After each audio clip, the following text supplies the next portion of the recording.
மாண்புமிகு உறுப்பினர் ஜி.கே. மணி.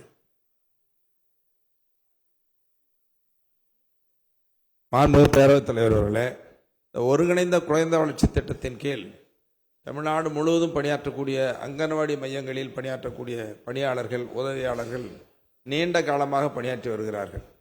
அவர்களுக்கு ஊட்டச்சத்து வழங்குவது, குழந்தைகளை பராமரிப்பது, அதையும் கடந்து இந்த கர்ப்பிணி பெண்களுக்கு ஊட்டச்சத்து, கர்ப்பிணி பெண்களை பாதுகாப்பது, முதியோர்களை பாதுகாப்பு என்ற பணிச்சுமையில் அதிகம் இருக்கின்றார்கள்.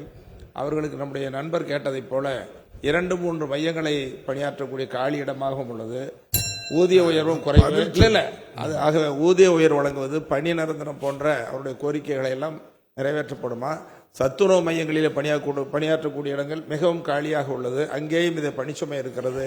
இதையெல்லாம் நிறைவேற்றப்படுமா என்பதை, அவருடைய பதவி உயர்வு, பணி நிரந்தரம் செய்யுமா என்பதை அறிய விரும்புகிறேன். மாண்புமிகு அமைச்சர்.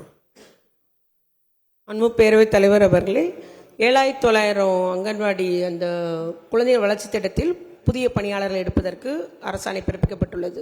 அதுபோல் 8997 சத்துணவு துறையில் உள்ள சத்துணவு சமையலர்கள் எடுப்பதற்கும் அரசாணை பிறப்பிக்கப்பட்டுள்ளது. ஆகவே இன்னும் இந்த 1 மாதங்களுக்குள்ளாக அந்த பணிகள், புதிய பணியாளர்கள் நியமிக்கப்படுவார்கள். அதுபோல் நீங்கள் கூறப்படுவது போல அவருடைய கோரிக்கையில் அரசு அவரிடம், அந்த சங்கத்தினிடம் பேசி தான் தொடர்ச்சியாக பேசி வருகிறது. பதவி உயர்வுகள் வழங்கப்பட்டு வருகிறது. மற்ற கோரிக்கையை பொறுத்த வரைக்கும் அரசு பரிசீலித்து வருகிறது. செய்திகளை உடனுக்குடனும் துல்லியமாகவும் தெரிந்து கொள்ள சப்ஸ்கிரைப் பண்ணுங்க.